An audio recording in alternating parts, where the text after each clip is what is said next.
Here's the motherfucking tea. Oh my god. Hello. Hey. How you guys doing? Fine. How are you? I'm alright. I'm great. I'm fucking stoked. Yes. Yo, Let's get into it. I can peep the ponytail right now. This year's just gonna be so fucking sick. Yeah, you started it off right, to be honest. You started it off right. Actually, I want to ask something. This is straight off the bat. Are you signed? I am now signed, yeah. Okay. That makes sense. Yeah, it's been something I've been working towards for a minute, and like by a minute I mean like a year. I've been in contact with these people, and it's happened. And before anyone freaks the fuck out, I'm not selling myself out. I'm not on no fucking industry plant bullshit. It's a very small deal, and it's to work with me to progress, not to explode me and shit. So yeah, there we go. Just to clear those rumors before they even fucking start. Okay, so you're working with Moves Recordings, Jimmy and Marcin, right? Those two guys. Jimmy, I think I've met Jimmy once. I'm not working directly with them. Don't know about Marcin, but I'm working. I won't mention people's names, but I've got my own A&R and my own management. And surprisingly, my management in the label used to manage Slipknot, so that's pretty big. Shit. That's crazy. Wow. That's crazy. I'm surprised that you didn't do the whole. You know what artists do now when they get signed? They do a video of them signing it, or they announce it to everyone. I probably would have, but I don't want to. That right now, there's that whole trend for people to just slam people for being an industry plant and shit. And right now, the term industry plant, in my opinion, is so new that no one could really put an official definition on it, because the definition on Google is just not accurate at all anymore.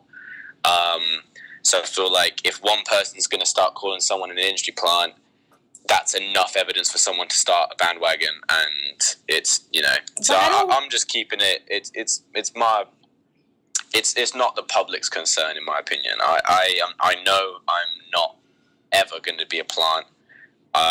This is simply just a business move or artist development, as someone said in the comments. But I don't feel like anyone. Wait, hold on. I don't feel like anyone can say that about Bad though. Industry plants are just niggas that blow up out of nowhere. You got this shit on your own right now. My definition. This is actually really good that we're talking about this. I have to counteract that actually. Wait. Okay. Let Bad speak first. Hold on. Well, because that was quite. Not to offend you, basic. to elaborate on that. My definition of an industry plant is someone who gets wiped off the face of the earth, right? All their music gets removed. The label takes full control to the point where their image is redesigned, their name is redesigned. They get fucking retarded amounts of quality put into their music. Everything sounds so pristine. Everything's basically mainstream or hitting mainstream points. They're usually a clone of someone else that they know has worked. They're not innovative. They're not trying new shit. And just an absurd amount of money is put into them to force fame onto them. That's my definition of an industry plant. I mean, that's a long definition, but yeah, we get it. Well, there you go. It's got to be said. Someone's got to fucking say it, because it's really just a grey area at the moment. No one really knows what the fuck a plant is, because it's so new and shit. I don't think anybody can say that about you at all. Nah. I'm fully still Bad Lad. Everything's staying the same. Nothing's getting deleted. It's all me. It's still me. I mean, I trust you. I don't think that you'll ever sell out or you'll ever do anything like that. No. I don't know. Don't you think when you don't announce it and it's something that you keep privately, that's when people think that you're also an industry plant? It's a good point. So then when they find out you're signed, it's okay, so he's got a machine behind him. This makes sense. True. Do you know what I mean? I feel like it goes both ways. If I announce it, people might take it the wrong way. If I don't announce it, People might think I'm secretive, but at the end of the day, I am secretive, but not in that way. If people want to take it that way, I'll clear it up when it happens. Yeah, it is a double-edged sword. Yeah. I feel like that's out of his character anyway to do that. Yeah, I don't want to like if I'll announce something if like a song goes like big or something like I if it's a business move, it's a business move. It's not a public statement, in my opinion. Are you allowed to say what label it is? I just said it. It's Moves. You just did. It's Moves Recording. Moves Recordings. They're a break off of Marathon Artists. Cool. They're not an indie label either. They have one of the biggest UK drill artists on their side. Scarlxrd and AM. They're like fucking huge. Like really fucking huge. Shit. Yeah. He just had a song with Chief Keef. Yeah, they did. Why song with them? They seem like fairly new. Like they've been doing this. I mean, you're pretty much an experiment. Moves Recordings. It looks as though they started in 2018. Why do this with them? I don't think they did start 2018. I think they've always been very hidden in terms of their social media. Like they don't advertise themselves. Unlike other labels like Sony and shit, they'll want their logo on stuff. Like so they're very under wrap. The first thing they filed with that company name was in 2018, as far as to register it. Oh, really? As a company. Well, that's beyond me, really. You might be right. You probably are, but. But why sign with them? Like, what was it about them? How did they approach you? What was different? I've been working with them for a year, like unsigned, really. Nothing to do with music. I shoot music videos on the side every now and then for other people, and one of my friends, Alienhead, he's signed to them. He's been signed to them for over a year now. I've been working with them with money, with everything, for over a year. So yeah, I saw that you've done this video. You've done I've done all of them. Oh, really? All of them? Yeah. Apart from Speed Racer, yeah.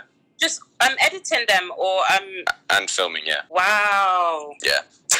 Wow. I have before I did music, I did animation and shit, so I know production and stuff. Yeah, actually, it's my second. I found that.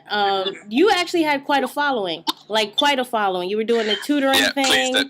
Please don't mention the name. I'm not gonna do it because I already know we had a conversation about it. I think Listen, she did it to Henshaw. No, I'm not gonna do that. It's kind of it's like it would affect my image, kind of thing. So.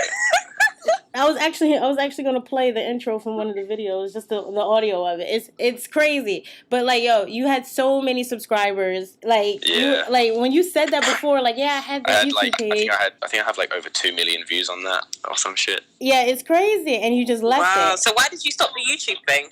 It got the community I was in got very dry. Obviously, I was doing animations and shit for people, so I wasn't getting orders in. I was dealing with school, and it just got really difficult to get orders. And it got to a point where I had to do my exams, and obviously that's me leaving my channel for 3 months to just do exams and improvise and all that shit. And when I came back, it was really dead. No one was watching anything, and the whole community switched up and stuff, and other people came through, the bigger people. When I go to the label, they talk to me about how we should approach getting these things, and I'm quite fortunate because they showed me my analytics and stuff, and I've actually got a really high religious listener fan base, and it's really fucking high for some reason. It's I didn't even notice myself. I've completely forgotten your question. I'll answer it in a sec, but just sliding off topic a little bit. They were telling me, they were usually, the standard artist who signs with us has about a rating of 1.8 on their religious listeners on their page. Their biggest artist that they have signed, which is Scarlxrd and AM, have a rating of 8, right? My rating is 5.9. Wow. And that's with zero budget. And I'm just holy shit, people listen to me. And and then it was just all a bit surreal. And then I realized, okay, I really have a chance of doing some shit here. But yeah, what was your question? Oh yeah. No, it was about singles and albums. Oh, But to be honest, with all of this, it does really feel like you've found yourself now. I don't know. Just everything just feels very complete. It feels very 360. Oh yeah, definitely. Yeah. It's taken this whole time for me to my true goals, my true morals. I know it. I know what I want. I know what I'm gonna get, kind of thing. Not to sound boastful, but like if I want something, I'm gonna do anything I can to get that thing. Yeah. I just feel very structured right now. Like you said, like it's quite good because I didn't even think about it like that. It's just, but now you mention it, it's really, I'm not looking at anyone and saying, oh, I should try that. Like, I'm thinking, I'm gonna try this type shit. Like, I'm gonna try my own idea that came out of my head type shit. Yes, and I feel like it really is a process. This is for like, because obviously, I don't know, I feel like it's an epiphany point where you just, everything just finally just, the puzzle's put together. Do you know what I mean? Yeah, and it's like, I'm staring at that puzzle, and that puzzle is like what next year's gonna look like. It's like, it's there in writing. Mm-hmm. It's everything's set out, and personally I have like insane anxiety and insane like OCD, and just having that level of structure and like confidence in my life is making everything work like tenfold, because if I have something I can work to it, the second I go, fuck, what should I be doing, I can just look back at the structure and say, that's what I'm doing. And it's right now I'm just on an insane grind. It's great. It's fucking great. Yeah. It's fucking sick. Yeah. So we're going to break now. Okay. And then we're going to come back. And there's going to be more. I think Sola's going to ask you more stuff. So... Yeah, man, because I got all the juicy questions. Yeah, so mine was the boring questions, the typical. In fact, no, I don't even think my questions were typical. I just wanted to know about your development. It was definitely needed. All right, then, so we're going to break, and then we'll be back in a bit. Yeah, with the tea. Oh, right. With the tea. We'll be back. Here's the motherfucking tea. Oh, my God. Where's he? He probably went to the toilet. Yeah, he's always going to the fucking toilet. Oh, he's back. Can you hear me? Yeah, were you taking a shit, bro? I mean, when do you want to give us the release date for Envy? Tuesday. We're all friends here, though, right? Okay. It's like, no, you're good. So I mean, it's at the end of the month. Okay. We'll just leave it at that. I'm not gonna pressure you too much. I got heavier questions. Just real quick, someone was saying that we need to get a fucking like Bad Light podcast thing. Like, fam, that would be sick, bro. It'd be so sick. I like talking about like fucking aliens and all that shit. So yeah, let's do it. Word, start that shit. Man. I'll listen every single time. Mad. All right. Needs to happen. How long ago did you write Envy? I wrote Envy recently. In fact, out of all of the tracks like dropping this year, Envy was the newest. I was in a bit of a shit mindset because some shit happened in my family, and then I just got inspired by it. Really, usually take every shit situation into some kind of inspirational one. So I turned it into my first fucking sad song, if that makes sense. Word. I mean, and then what was your growth in order to make that song? I mean, making emotional songs, I feel like it comes at a point when an artist is very comfortable with themselves, very vulnerable. So, I mean, like, what was the growth in that? Because that shit was very emotional. Like, I cried. I had a little tear. Yeah, well, I mean, it really did come, like, straight from the fucking heart with all that shit. Without sounding cringy. Like, it was like I made Envy at a time where I essentially could have lost everything. Not gonna mention exactly for personal reasons, but shit really, really fucking did hit the fan in my personal life. And it was basically the point where I could lose my entire dream in the space of about 24 hours. And it kind of just, it feels like Envy's saved it, if that makes sense. It didn't like actually save the situation I was in. The situation got fixed like a few weeks after, but it's kind of like Envy was the product of the shit situation I was in, and it really just kind of, I didn't really need to worry about it after I made Envy. Like, it just kind of fix itself. There's some speculation, where there was some speculation that Envy was about a girl. No, it's not about a girl. No, it's never about a girl. Honestly, with trap metal. I don't give a fuck about dealing with girls and shit anymore. It's Damn, man, we get no love in the trap metal scene at all. That's crazy. Like, all we got is tell me you love me. That's but it's not like I'm out here. I'm not out here like dissing women. I just don't give a fuck about getting in a relationship right now. I really don't. So what was the best part of making that video for you? Like the best part of that experience? Video? Yeah. The Envy video. Yeah. Actually, a shot that didn't make it in the final cut. We put me underwater. Damn. And it didn't make it in the final cut. Because the whole thing exploded, and the cameraman got drowned a little bit, and that sounds fun. The shot just got a bit fucked, really, but it was fun when we did it. Also, my favorite part is the fact that we had zero budget and made it look like we have an insane budget. Word. So, like, being that it's such an emotional song and the video is just so incredibly heavy, like, what do you want people to feel when they hear the song, when they see the visuals? Like, what are you trying to invoke inside of people? I want the people who are dealing with something personal, like depression or anything, I really want them to just be able to put themselves... Let the song kind of speak for them, because it did for me when I made it. I let the song speak for how I was feeling. I kind of just want them to be able to put themselves in the sound and make it their own, if that makes sense. I was gonna say, like, I'm a huge advocate for people struggling with depression and shit, because I know a lot of people who in my personal life that deal with that kind of thing. It's like I totally fuck with people who deal with depression, if that makes sense. I really feel for them, even though I haven't really truly gone through it myself. I just really feel for them. Word. Depression is heavy, man. Depression, it gets you there. It definitely gets you there. Yeah. But some people compare it, right? Some people compare the soundbite that they got of Envy to Demons and Angels. So, why are you laughing? I was the fucking one who told Scar that he fucked up. What do you mean? I texted Daniel when he told Scar. He was with Scar at the time, and Scar was fucking pissed.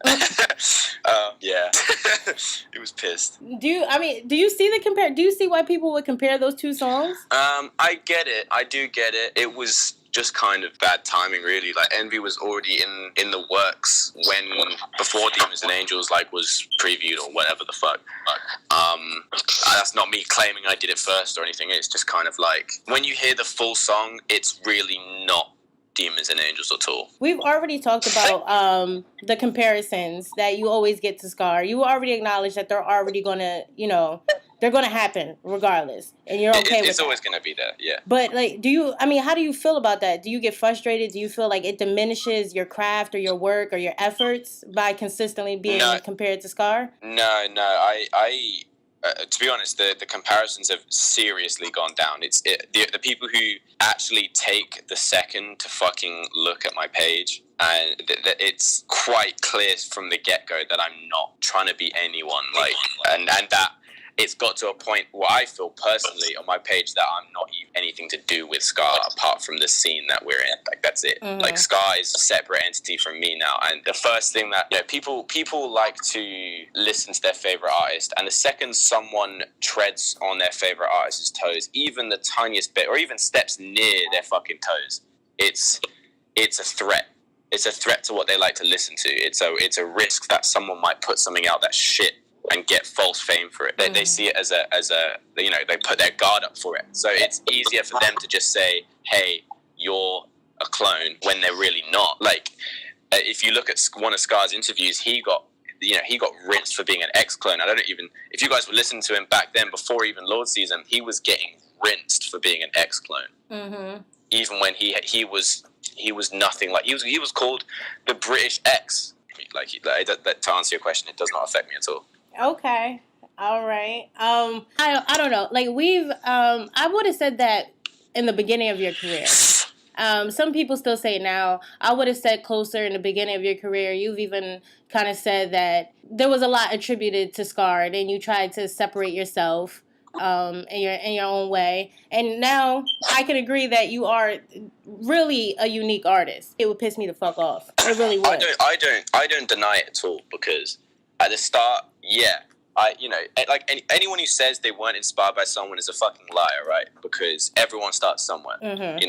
You are allowed to get to a point where you can say you're no longer inspired by people and that you inspire yourself. But every single fucking person who makes music has listened to another piece of music. You can only generally, unless you're some gifted person, you can only really remake what a bunch of people have made and put it into a new format. Mm-hmm. No one can really put something that is fucking brand fucking new. Even X, he wasn't making new shit. He was combining a bunch of shit together and making that a new format, if that makes sense. Exactly. For me, I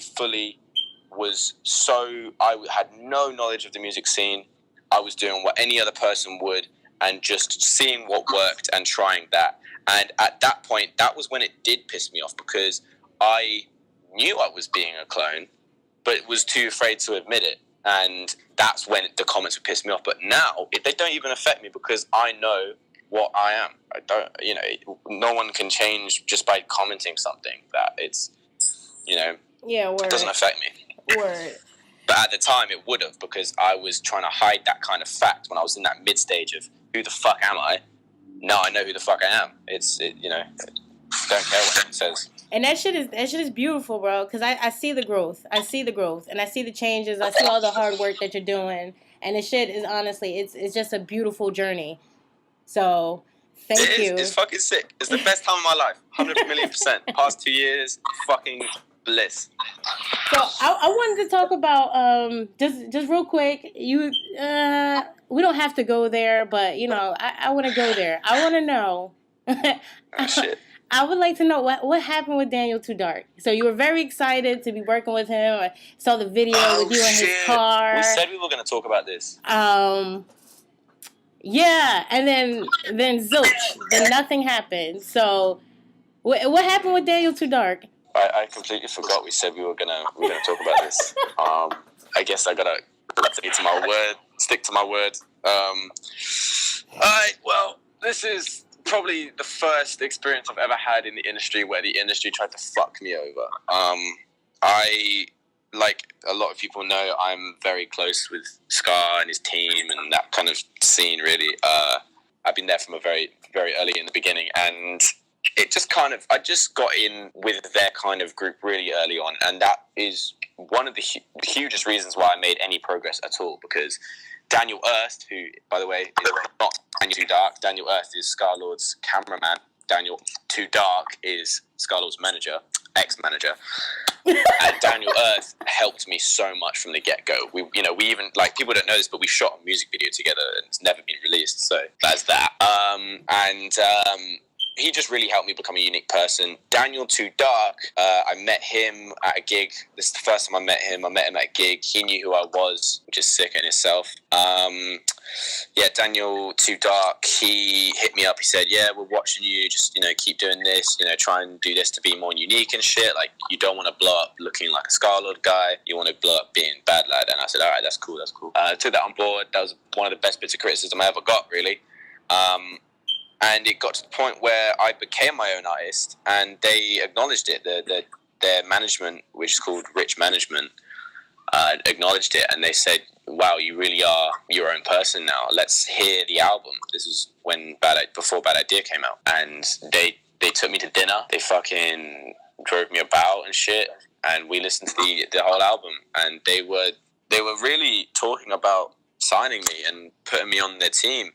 And, saying, we'll get you on Scar's team and shit. We'll make you work with Scar, and it would be like a great thing for you, because it would make sense that if people are going to compare you to Scar, it would make sense if you're going to be working in his area, because if you're part of his team, that it works for you. That makes sense.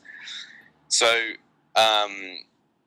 we kept talking for a few weeks after we had the meal and talked about the album. I sent him a bunch of stuff. I sent him Muay Thai. I sent him Adderall. And this is the fucked bit. He says, we really like this track. Can you send us the lyrics and the instrumental? And I go, okay, sure. I thought he wanted to just check through the lyrics and listen to the instrumental, check the mix, see if we can do something with it. And the whole time he was talking like he wants to sign it. He really wants to sign this shit. And that I'm going to call him in a few weeks and he's going to say, yo, let's do it. Let's get you down and sign this contract. That didn't happen. He then phoned me a few days after and said, and this is the day I thought this was going to be the call. This was going to be the time. This is it. This is fucking it. This is where Bad Lad fucking begins. But no, he phoned me up and said, hey, bro, I've checked through this song. We really fucking like it. I've sent it to someone on our team, and I've got them to re-record it and make it their own track.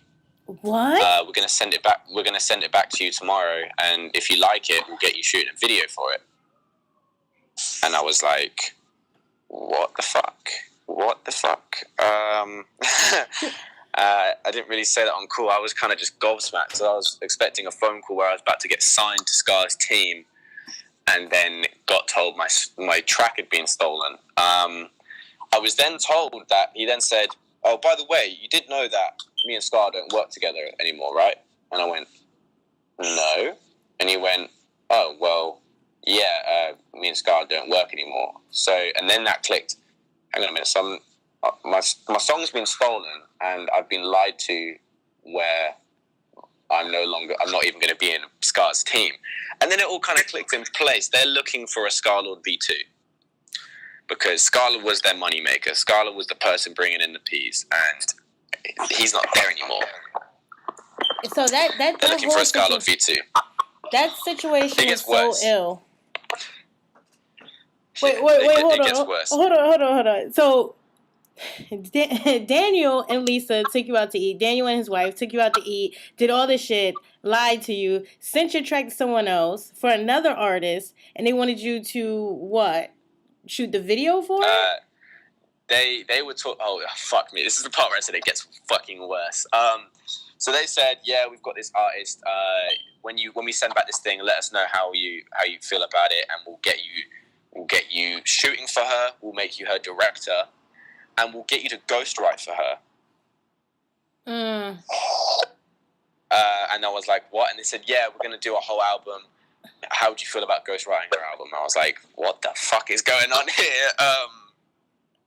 They wanted me to fully, basically they wanted Bad Lad put into a female image because there isn't really a strong female figure in the trap metal scene. And they said, if we can get someone with great lyrics, you know, that has a director's like view, can make videos, which I do, which we explained earlier, can do X, Y, and Z. Let's just put that format into a female, and because she's a female, she'll blow. And I was like, I'm not fucking having that. I'm not recreating myself into someone else just to plant them because they're female. And that's not it. People don't want to hear a female. They don't want to hear a female. I'm sorry. This in my opinion, this is what they were trying to get at. They were most definitely to factor in on the female bit. Most definitely. They were definitely grasping at straws, trying to see what they can do different. But honestly, I can tell you that shit was not going to work. People do not want to hear. Because picture this. So they signed me, right? And I have all these qualities that they want to put into this other artist. But let's say that other artist wasn't in the picture. Let's say they signed me, right? Guess what happens? I blow up. Scar isn't part of their management anymore. So Scar is separated. I just get recognition as a B-Tech Scarlxrd because I'm on his failed management. I'm on this, and this, right? I'll then put in a position. But the second a female Scarlxrd gets put into the thing, that is an instant defense. Like, they'll never be able to say it's a female Scarlxrd. They'll never be able to say it's a Scarlxrd because it's female. She's female. But they will. Because there's a trap metal artist named Nettie, right? And they call her the female Scarlxrd. Even though I don't like her. To me, she has, I don't know. I don't like her, but there is a female artist, trap metal artist, named Nettie that whoever is trying to work with. Yeah, they're trying to work with her and stuff like that, but we're not ready for a female artist. People don't want to hear a female screaming. I'm sorry, but even female metal bands don't do as good as male bands. So he's fucked up. He's fucked up, and that's probably why he lost his artist, because he don't know what the fuck he's doing. Because that's crazy. Well, yeah. I'm sorry. I feel like I'm more upset than you, because I'm really going off right now. Like, I mean, I was insanely pissed at the time. Like, that's why I dropped Adderall the next day to protect myself, because he had the song. The next day, I was gonna get her vocals back on the song, so I dropped the song the next day. Damn. That's crazy. Did Scar leave him? Did Scar leave Daniel? Yeah, I don't know the facts. I'd say anyone who's going to screen record this and quote me, and then I'm going to get sued. No, I'll say it. No, I'll say it. Don't even say it. I'll say it. Right? So you. No, it's chill. I don't give a fuck. I think Scarlxrd sacked him. Okay. Purely for his movements. I've been told from a few sources that him and Scarlxrd weren't getting along, and from what I can see, I completely believe that.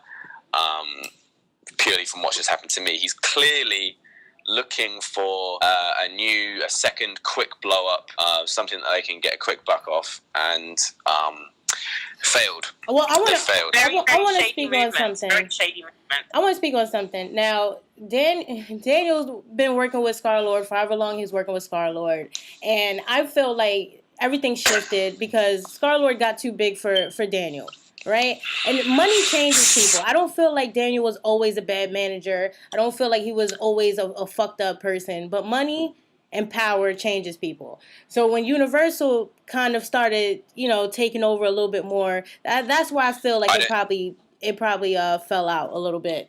Because I think you're completely right. I think you're entirely right. I think Island Records did not like Daniel. I think he tried taking the control, and they did not like it. Mm-hmm. They don't like other opinions, because they like it all to just be the artist and label. They like it to be very in unison. If a third person's coming in the mix and saying, "Oh, hang on a minute, I need my opinion in here," it's just too much work. Yeah, and people get crazy when they feel like they lost everything. They go to certain lengths that they would never go to, right? So it's like you got a lot of bread, and then next week you don't. So you're gonna try to get back there. I'm not making excuses for what he did, because it's fucked up, but you can understand people's fucked up movements sometimes. I don't feel like he was always a bad manager. I just feel like when stuff started changing, he didn't handle it well. No, he definitely had the best intentions for Scarlxrd. But when shit hit the fan, I think he went into a bit of a panic mode and was prepared to do anything, really. Exactly. So I mean, that's very fucked up, because he could have did a lot just by even working with Scarlxrd for the amount of time that he was privileged to do so. He could have did a lot with that, but now he's like tarnishing his name and doing like little weird fucked up shit. So that sucks for him and anybody that's in his path right now. Oh, so that was the tea for today, and that is crazy. I'm looking at the world a little bit more different. Like, I was so excited for you. The industry's fucked. I was so excited for you when I saw you with Daniel and Lisa. I was like, yes. But I don't think, in retrospect, I don't think that probably would have been the best move, especially with the constant comparisons that you have with Scar, and then to be up under Scar's manager. I feel like Moves Recordings is better for you. They fully saved me on that one, actually. Because I was close with them already. I phoned them up and told them about the situation, and they went, okay, yeah, we need to hear about this, because this is really, kind of, almost illegal, in terms of, I could sue them kind of thing. If they released my track, I could have sued them, basically. Definitely. They were hoping that you were going to be like the yes man in the situation, that you were just going to be like, yeah, sure. Yeah. So. Yeah. Oh, I'm glad you worked out of that. I know you're very strategic, and you're very smart, so I'm glad you got out of that shit okay. That nigga's not smart at all. Nah. He said nah. I'm not gonna lie, this has made me really think. Like, this tea that you spilled today has really made me think. Like, the industry is just, wow. wow, you really got to be careful. Someone said this to me, like it's kind of surreal how, like, people tell you the scene's fucked up, but then again, like, you don't really, like, understand how fucked up it is until it actually happens to you. And, like, it happened to fucking me, and, like, it really is shit. Like, and it's crazy. There are people in this scene that are out there to try and just get you, and they see dollar signs, and it's crazy because you have to trust somebody. You know what I mean? If you're an artist and you expect to make it anywhere, you have to trust somebody at some time. And you know there's fucked up people, and people do shit like this. It makes it so hard for creatives and artists in general because you can't just do it by yourself. You need a manager. You need something. And that's the thing as well. Like, that's the thing. Like, these guys Daniel and all that had been coaching me this whole way and giving me all this insane advice and got me to this point. It was like I didn't want to fucking believe that they're gonna do this to me. And then when it all came crashing down, I was like, I was pacing up and down my room. I was fucking livid. I fully went out and got fucking destroyed that night because I was just like, this is shit. Like everything I've been working towards the past 8 months has just come crashing down. And it was just shit, really. To be honest, I probably should have made Envy then, but whatever. But man, you got it under control, man. The bounce back is real, and we're gonna see who's gonna be on top. I mean, we already know, and good luck with that female artist because nobody wants to hear that shit. No, I'm actually just, I don't know, this whole story is just kind of like, it's just making me think. I'm just a bit like, wow, I'm actually a bit speechless, if I'm being honest. I'm not. I didn't expect that tea at all. Nothing surprises me in the industry. Fucking liter of tea, bro. Yeah, literally. So now I've got no more to say. That was, it just makes me think that the industry is just so corrupt. It's so corrupt. Like, you have to be strategic, or else people are just gonna fuck you over. Yeah, they're gonna fuck you over. And that's like by doing this, like, after seeing like how moves are moving with me, like they're totally chill. I mean, obviously, I've only been signed for a short amount of time, but fucking, it's really just looking up from here. So what are some of the things that are like upcoming that you're looking forward to doing with moves? I'm looking forward to this is kind of confidential, but I'm looking forward to flying out to Belgium and doing a few little things with Rare Akuma. That's gonna be insane when that happens. I'm looking forward to fucking dropping the tracks after Envy, which will be announced very fucking soon as well. And yeah, it's just gonna be fucking sick. I'd smile every time I fucking think about this year. It's gonna be great. Like, and like just telling my mates in real life and shit, like, hey, I got signed last week. Like, it's a bit surreal. Like, I've got the contract on my wall framed. Like, it's just, I'm fucking proud of the whole thing. It's gonna be great. Word. Yeah, you're in good hands. The fact that they've signed Skengdo and AM, yeah, you're in good hands. If this was like a big like major label, I would have been like, I don't know about that. I really don't know. Like, it's a bit too soon for that. And we've seen what happens to a lot of artists once they get signed to like major labels. They withhold their music. If it doesn't go well, then they just lose interest. They just end up on the shelves and stuff like that. But it seems like this one, they're really gonna put the time and effort to push you as an artist. They're really nice with it. They're giving me full control. Like, because obviously, I mean, essentially, and they've said this themselves, I know the scene better than them, or this scene better than them. Like, this is such an unexplored territory, but it is ripe for the taking, really. There is so much talent in this scene that has not been heard, and I'm kind of like the guinea pig, really. They're putting me under almost full control of everything. Like, so before someone says, like, the label's controlling you and shit, like, no, literally, like, I pick everything. Like, I have all, like, say in everything, really. That's it. Like, they're just there to work out how do you approach this scene, this industry, what's the right move to take, so that they can then use my experience and apply it to their next artist, which hopefully will be someone who loves it. So one thing. Wait. So one thing I wanted to say, right? When Bad told me that that he was signed a couple days ago and shit, I was like, no, Like, I was like, no, I gotta look into these people. Like, I look out for Bad. Like, I love Bad, like, a lot. Like, he's like a little bro. So I'm like, bruh, no. Hey. I looked into moves. I looked into their taxes. I was looking into these people. I'm like, what did he do? Like, I am so worried and shit like that. And I looked through everything with this company. So shit. Yes. And he's in good hands. He's in good hands. He's in good hands, definitely. I checked out everybody. I know the CEOs. I know how many shareholders there are. I know what's going on. Okay? Fuck Jesus me, bro. Christ. Okay? You don't mess with Bad, okay? You don't mess with Bad. If anybody's dealing with her, I gotta know what the fuck is going on. Less crazy than that. What the fuck? I'm crazy. I looked into all this shit because I'm like, what is Bad getting himself into? I gotta know. So I know everything about the company. Okay, you're good. Okay. Don't worry. I mean, yeah, I got lawyers to check it out, so it's all good. It's all good on my end as well. And the last question, right? So there was. How do I phrase this? Okay, what is fan etiquette for you? Because I know there was something with one of your fans not that long ago. We won't go too far into details, but how can people be better fans to Bad, man? Oh, that's a good question. I like that question. That's good. One, don't witch hunt my shit. Don't search for my private shit. Don't look and tempt my producers into sending you the tracks that I haven't released.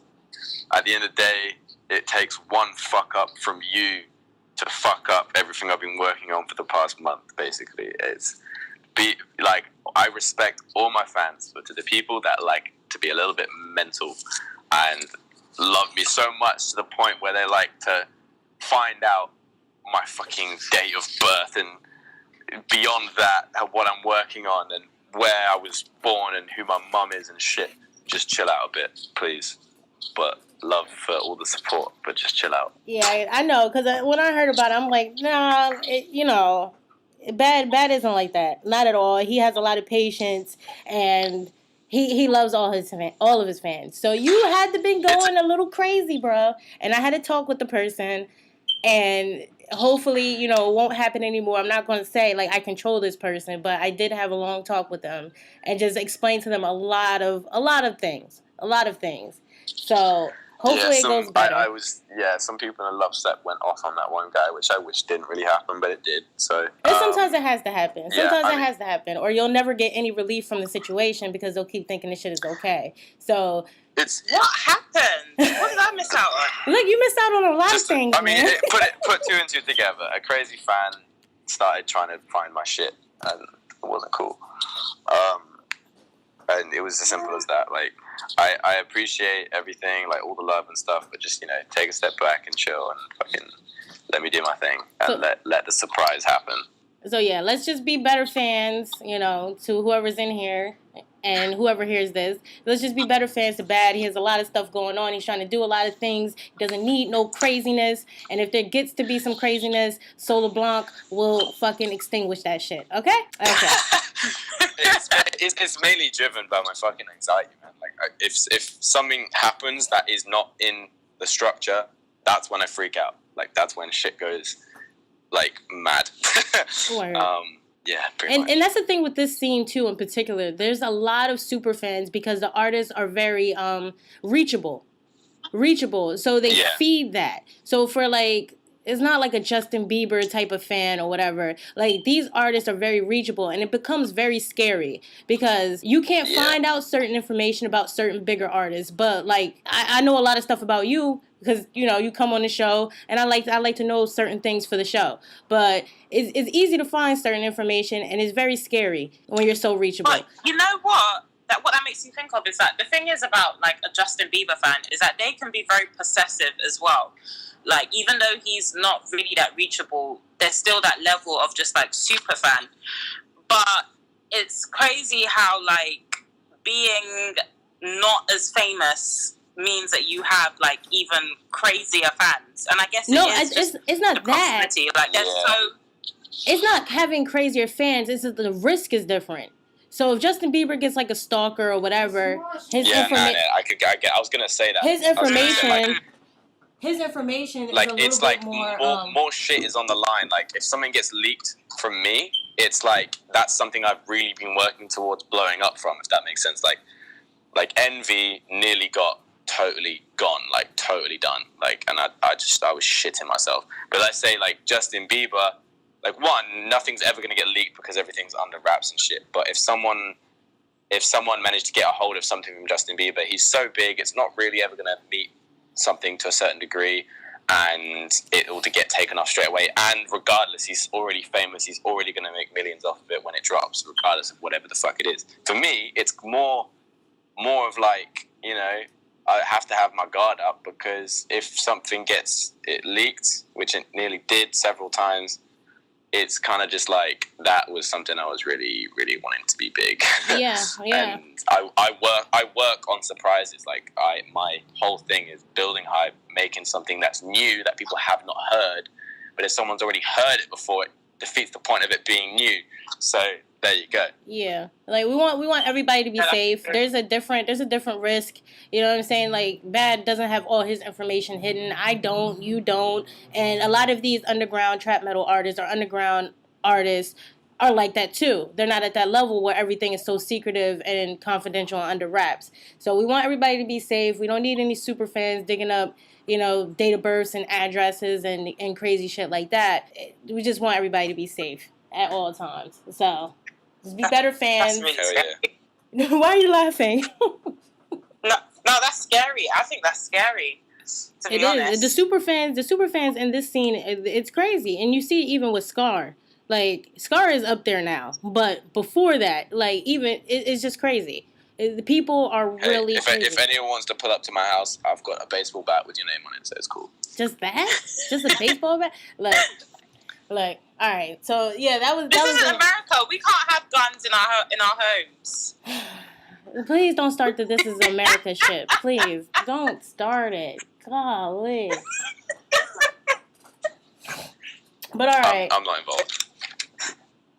All right. So that's all the tea that I have, you know. Yeah, so that was very, very interesting. I suddenly feel like I learned a lot. I feel inspired. And also, I'm still, like I said before, a bit shocked about that tea as well.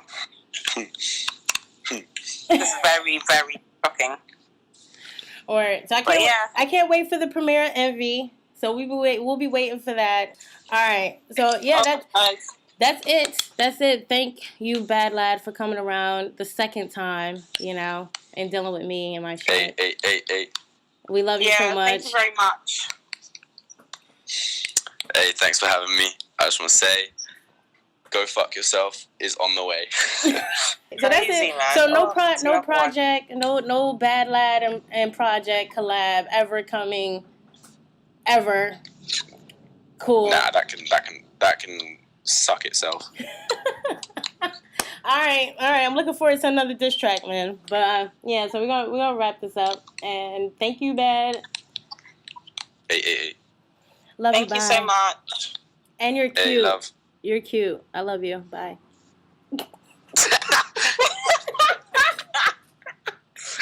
Alright, safe. Bye. See ya. Bye.